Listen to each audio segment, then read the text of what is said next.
Matamos o assunto entretenimento no programa de hoje, até com assuntos sérios, né, relacionados à justiça, aí no caso do Léo Lins. Vamos falar um pouquinho de esporte, vou resumir para vocês o que está bombando no mundo dos esportes. Fluminense e Flamengo, o Fla-Flu, com o mando do Fluminense ontem, abriu as oitavas de final da Copa do Brasil. O resto dos jogos acontecem, os outros 7 jogos das oitavas acontecem todos hoje à noite. E esse Fluminense e Flamengo não teve gol. Foi um 0x0, teve um monte de polêmica, de provocação, de expulsão, reclamação de outros lances que poderiam ter sido de expulsão, mas a gente não teve gol, então ainda não há gol registrado nas oitavas da Copa do Brasil. Só que, estatisticamente, e aí eu peço pro Thiagão colocar aqui na tela já pra gente, o Flamengo deu uma amassada no Fluminense. Isso surpreende muita gente. Quem assistiu o programa ontem lembra que a gente estava comentando, né? O Fluminense vem num momento, numa sequência muito melhor que a do Flamengo, muito mais regular, muito mais estável sob o comando do Diniz do que o Flamengo, que está no começo de trabalho com o técnico Sampaoli. Mas se você pega as estatísticas ali do jogo, o Flamengo deu 18 chutes a gol contra 7 do Fluminense, teve mais posse de bola, mais chute no gol. Por outro lado, se você pega os melhores momentos do jogo, não é um domínio do Flamengo ali que se reflete em grandes chances criadas. O Fábio faz, goleiro do Fluminense, algumas boas defesas, mas não chegou a ser aquela avalanche de grandes chances de gol do Flamengo. Mas já foi um jogo em que o Flamengo joga melhor do que o Fluminense, coisa que não vinha acontecendo nos últimos confrontos entre os times. O último confronto até então tinha sido aquele atropelo na final do Campeonato Carioca que o Fluminense goleou o Flamengo. Então já há uma mudança aí de patamar, se assim a gente pode colocar, do Flamengo para essa disputa, valendo vaga nas quartas de final da Copa do Brasil. Vale lembrar que o Flamengo é o atual campeão. Destaco também essa estatística aqui de vocês de cartão vermelho, né? O Fluminense consegue, de certa forma, segurar o 0x0 com um jogador a menos a partir do momento em que, já no segundo tempo, o Felipe Melo é expulso. O Felipe Melo gosta de ser expulso também, né? Ex-palmeirense, está no Fluminense desde o ano passado e tomou mais uma vez cartão vermelho.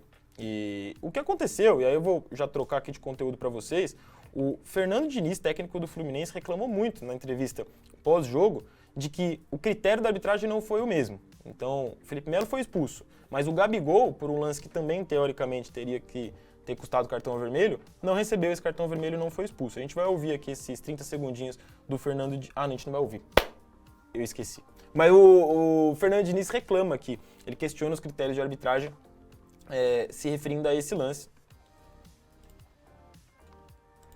Ó, o Gabigol aqui, o Ganso aqui disputando com ele, o Ganso cai e nesse momento há um pisão do Gabigol, o Ganso começa a reclamar aqui.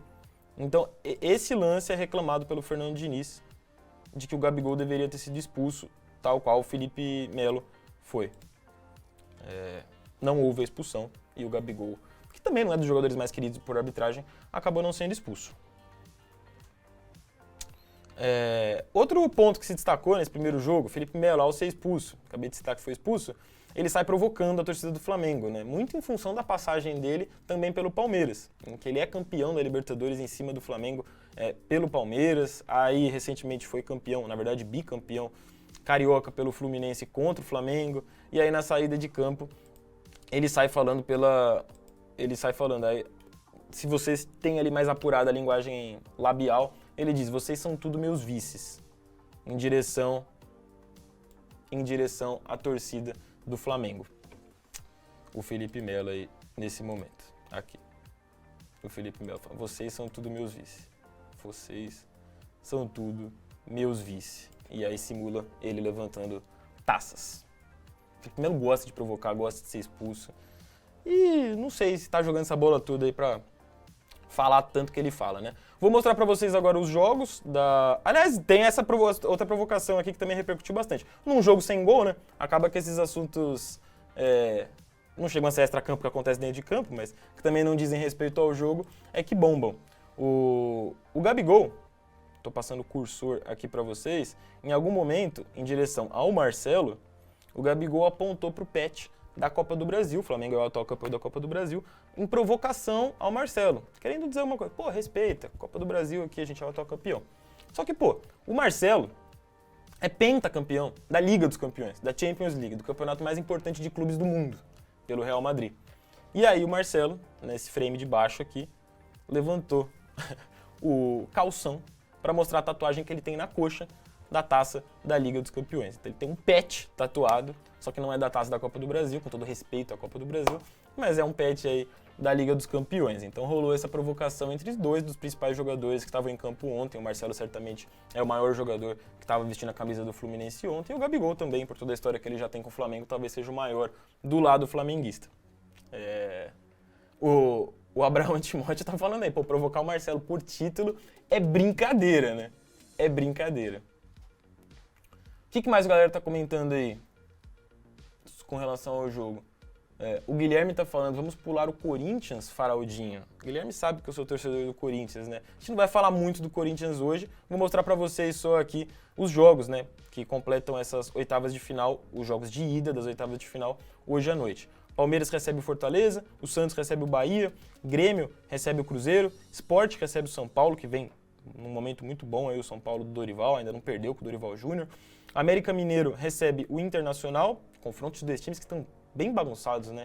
Os dois técnicos balançam, tanto o Mancini quanto o Mano nos times. Atlético Mineiro e Corinthians, momentos bem diversos também, o Atlético vem embalado, o Corinthians vem abalado.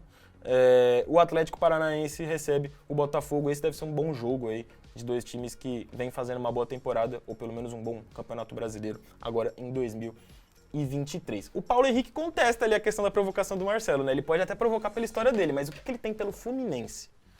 Tem o Campeonato Carioca, né? Foi campeão carioca agora pelo Fluminense, ainda que não tenha jogado muito ali pelo Campeonato Carioca. O Raul pedindo é para deixar o like, deixem o joinha, deixem o like de vocês, beleza?